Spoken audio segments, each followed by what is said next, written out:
पंजाब में 2 दिन की राहत के बाद एक बार फिर से खेतों में पराली जलने की घटनाएं बढ़ चुकी हैं, जिससे लोग जहरीली हवा में सांस लेने के लिए मजबूर हैं। सुप्रीम कोर्ट के फटकार और एनजीटी की सख्ती के बाद भी सरकार पराली जलने की घटनाओं पर अंकुश नहीं लगा पा रही। इस रिपोर्ट को देखिए आप।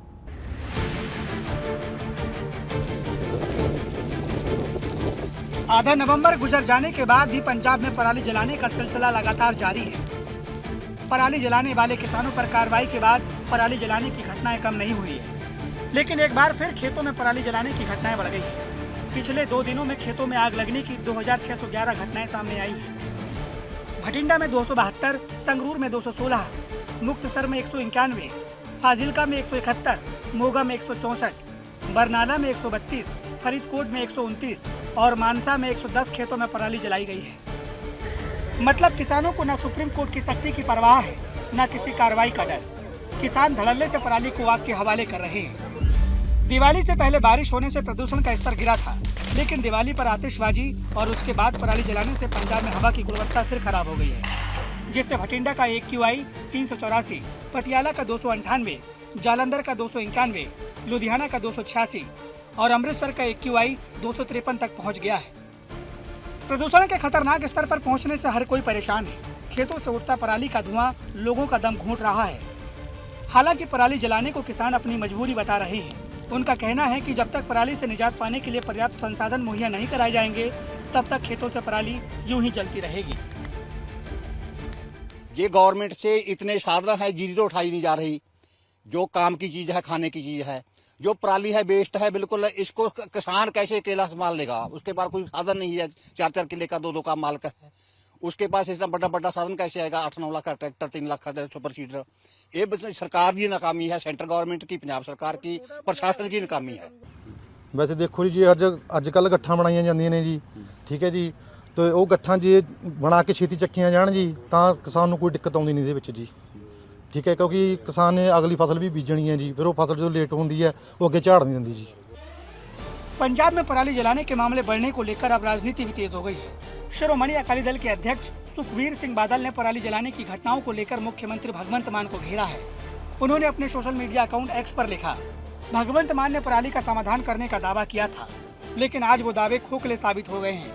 उल्टा सरकार किसानों पर पर्चे दर्ज कर रही है। मामला पंजाब कोर्ट तक पहुँच गया है। देश की सबसे बड़ी अदालत अब तक इस भीषण समस्या को लेकर अपनी नाराजगी जता चुकी है। इसके बावजूद खेतों में पराली जल रही है, लेकिन जब तक किसानों की समस्या का हल नहीं निकलता, प्रदूषण से निजात मिलने की उम्मीद बेहद कम है। आज तक ब्यूरो। दिवाली के बाद प्रदूषण से सबसे ज्यादा जो बुरा हाल है वो है देश की राजधानी दिल्ली का। दिल्ली में ग्रैफ 4 की पाबंदियों को जारी रखने का फैसला किया गया है। साथ ही साथ वाटर स्प्रिंकल्स के जरिए पानी का छिड़काव लगातार तेज किया जा रहा है। इसी बीच पटाखा जलाने वालों के खिलाफ एक्शन लेते हुए पुलिस ने करीब 100 केसेस को भी दर्ज किया है।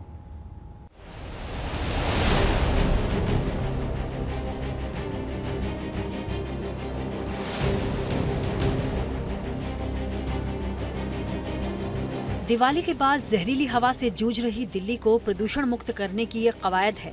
पटाखों से प्रदूषित हुई हवा को सांस लेने लायक बनाने के लिए जगह जगह वाटर कैनन के जरिए पानी का छिड़काव हो रहा है।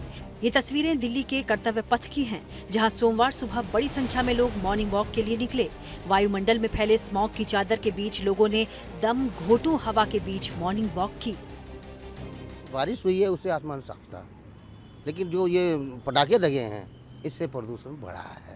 इसको मैं अच्छी तरह पटाखों से ही बढ़ा है, जो कि काफ़ी ज़्यादा रुकावट भी आई है, छेड़खानी भी किया गया भाई। हाँ, आँखों में जलन हो रही है, सर में भी दर्द हो रहा है, पेन हो रहा है, और ये पोल्यूशन की वजह से थोड़ा सा सर्दी और गले में भी दर्द होता है। तो ये अभी यानी 2 या 3 दिन से ही कंटिन्यू हो ही रहा है। बाकी तो वातावरण तो खराब ही है। दिल्ली के सराय काले खां में एंटी स्मॉग गन के जरिए प्रदूषण को कम करने की कोशिशें जारी हैं। दिवाली से पहले हुई बारिश ने जहां मौसम को सुहाना बना दिया था, AQI लेवल के गिरने से आसमान साफ हो गया था। बैन के बावजूद दिवाली पर हुई आतिशबाजी ने कुदरत की सारी नेमत पर मानो पानी फेर दिया। दिवाली के बाद दिल्ली के कई इलाकों का AQI 900 के पार चला गया। वायु गुणवत्ता निगरानी में दक्षता रखने वाली स्विस कंपनी IQAR के अनुसार सोमवार को दिल्ली दुनिया का सबसे प्रदूषित शहर था। दिल्ली का औसत AQI 430 मापा गया, जो कि खतरनाक श्रेणी में आता है। पटाखों का जब धुआं और ऐड हो जाता है तो जो उसमें बारूद और वो जो यूज़ किया जाता है, जो बर्न होता है, तो उससे हार्मफुल गैसेस और भी अलग तरीके की निकलती हैं, जिससे सडनली कंजेशन, खांसी, सांस की दिक्कत, ज़्यादा सीवियर अटैक्स होने के चांस भी होते हैं। दिल्ली की दम घोटू हवा से निजात दिलाने के लिए सरकार एक बार फिर से एक्शन में है। ग्रैप 4 की पाबंदियां दिल्ली में जारी रखने का फैसला किया गया है। एंटी डस्ट कैंपेन को 15 दिन के लिए बढ़ा दिया गया है। हाथ सेंकने के लिए लकड़ी जलाने पर भी पाबंदी लगी है। BS3 पेट्रोल और BS4 डीजल की गाड़ियों पर पाबंदी रहेगी। आवश्यक वस्तुओं की सप्लाई वाले ट्रकों को छोड़कर बाकी पर पाबंदी रहेगी। CNG और इलेक्ट्रिक ट्रकों को प्रतिबंध से छूट दी गई है। 13 हॉटस्पॉट जगहों की निगरानी और कड़ी की जाएगी। वायु गुणवत्ता प्रबंधन आयोग के निर्देश पर NDMC ने निजी वाहनों की पार्किंग फीस दोगुनी कर दी है, क्योंकि पटाखों के साथ साथ गाड़ियों से निकलने वाले धुओं की वजह से भी प्रदूषण में इजाफा हुआ है। प्रदूषण का स्टोरेज हुआ है वायुमंडल में, ये आगामी दिनों में बढ़ सकता है। इसलिए अगले जो 3-4 दिन का अनुमान है, ये जो एक स्टोरेज की स्थिति बनी है, इसमें अगर और चीजें ऐड होती हैं तो पुनः प्रदूषण का स्तर जो है वो बढ़ने की संभावना देखी जा रही है। इसलिए अभी आज बैठक में निर्णय लिया गया है कि CAQM के अगले आदेश तक ग्रैप 4 के सभी नियम दिल्ली के अंदर लागू रहेंगे। आज से पूरी दिल्ली में वाटर स्प्रिंकलर के जरिए हवा को साफ करने की कवायद को और भी तेज किया जाएगा। आज से ही खुले में कूड़ा जलाने के खिलाफ अरविंद केजरीवाल कैंपेन लॉन्च करेंगे, जो कि 14 दिसंबर तक जारी रहेगा। ऐसी घटनाओं की निगरानी के लिए 611 टीमों को तैनात किया गया है। साथ ही एंटी डस्ट कैंपेन भी 30 नवंबर तक जारी रहेगा। त्योहारों का सीजन है, लेकिन इस जश्न और उत्सव के बीच प्याज ने महंगाई का तड़का लगा दिया है। खुदरा महंगाई दर भले ही 4 महीने के निचले पायदान पर चली गई हो, लेकिन प्याज, टमाटर जैसी सब्जियां महंगाई मीटर को ऊपर की ओर धकेलने में कामयाब हैं। देश एक तरफ त्योहार मना रहा है, लेकिन कुछ सब्जियों के भाव अचानक आसमान छूने लगे हैं। उनमें पहला स्थान आता है प्याज का। 20 दिन पहले तकरीबन हमने प्याज के दाम पे एक कहानी की थी, तो उस वक्त प्याज के दाम 70 रुपये हो गए थे और कई जगहों पर 80 और 100 रुपये भी प्रति किलो बिक रहा था। और आज 20 दिन के बाद प्याज की कीमतों में एक बार फिर से उछाल देखने को मिल रहा है। थोक में प्याज 48 रुपये से लेकर 50 रुपये प्रति किलो बिक रहा है, ए ग्रेड का प्याज। और अगर बिना छिलके का प्याज, वो आपको 40-45 रुपये भी थोक में मिल सकता है, लेकिन वो मध्यम दर्जे का होगा या उससे भी नीचे का। ये ए ग्रेड का प्याज है और ये है अलवर का प्याज, नासिक का प्याज। अलवर का प्याज लाल रंग का है। दोनों की कीमतों में कोई ज़्यादा फर्क नहीं है, लेकिन अलवर का प्याज थोड़ा 5-7 रुपये कम बिक रहा है। नासिक से आया हुआ प्याज हमें 60 रुपये जो है वो परचून में बिक रहा है। बात अगर करें प्याज के व्यापारियों से, तो जवाब यही मिलता है कि 20 दिन पहले कहा गया था कि प्याज की फसल नहीं है, सिर्फ नासिक से प्याज आ रहा है। चंडीगढ़ में 15 गाड़ियां प्रतिदिन आती थी, 6-7 गाड़ियां आ रही थी। आज की तारीख में पूरी की पूरी 15 गाड़ियां आ रही हैं। आपूर्ति बिल्कुल सही है, बावजूद इसके फिर भी प्याज की कीमतें उछाल खा रही हैं। आखिर क्यों? बात करेंगे राजू से, जो प्याज के व्यापारी हैं। राजू, ये बताइए कि अब प्याज की जो सप्लाई है वो तो सही है, फिर भी कीमतें क्यों ऊपर है? सर मान के चलो कि धीरे धीरे डाउन हो जाएगा। जिस हिसाब से पहले जो 70-80 बिका प्याज, मान लो अब 60-50 बिक रहा है। 2 किलो 110 का 55 रुपये बिक रहा है सर, जो परचून बिक रहा है। जो होलसेल है वो 48-50 रुपये वहीं से आ रहा है, जो अच्छा प्याज है। उम्मीद कर सकते हैं प्याज की कीमतें स्थिर होंगी या नीचे आएंगी? हो सकता है सर जी, ऐसा कोई बात नहीं है, हो भी सकता है। अगर माल भरपूर आता रहा तो डाउन हो जाएगा, ऐसी कोई बात नहीं है। फिलहाल प्याज की कीमतें स्थिर होने की कोई आसार नजर नहीं आ रहे हैं। हालांकि जो अलवर की फसल थी वो मंडियों में पहुंचना शुरू हो गई है। उम्मीद की जा रही थी कि अलवर की फसल आने के बाद प्याज की कीमतें गिरेंगी या फिर स्थिर होंगी, लेकिन ऐसा देखने को नहीं मिल रहा है। एक हफ्ते से प्याज की जो परचून की कीमत है वो 60 रुपये प्रति किलो है। लोगों को उम्मीद है कि एक तरफ फेस्टिविटी है, त्यौहार है, कम से कम सब्जियों के दाम तो जेब के मुताबिक रहते, लेकिन प्याज के जो दाम है लगातार बढ़ रहे हैं और जायका बिगाड़ रहे हैं। कैमरा पर्सन अमन गुप्ता के साथ मंजीत सहगल, पंचकुला, आज तक।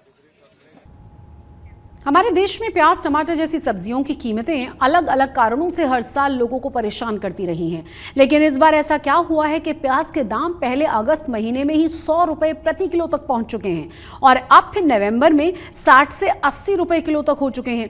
प्याज के खेत से खुदरा बिक्री की दुकान तक हमने पड़ताल की तो प्याज की महंगाई के राज के बारे में पता चल पाया। आपको दिखाते हैं आखिर इसके पीछे की वजहें क्या हैं। प्याज की महंगाई के कारणों को समझने के लिए प्याज के किसानों से संपर्क करें तो फसल और उत्पादन की परेशानियों का जिक्र करते हैं।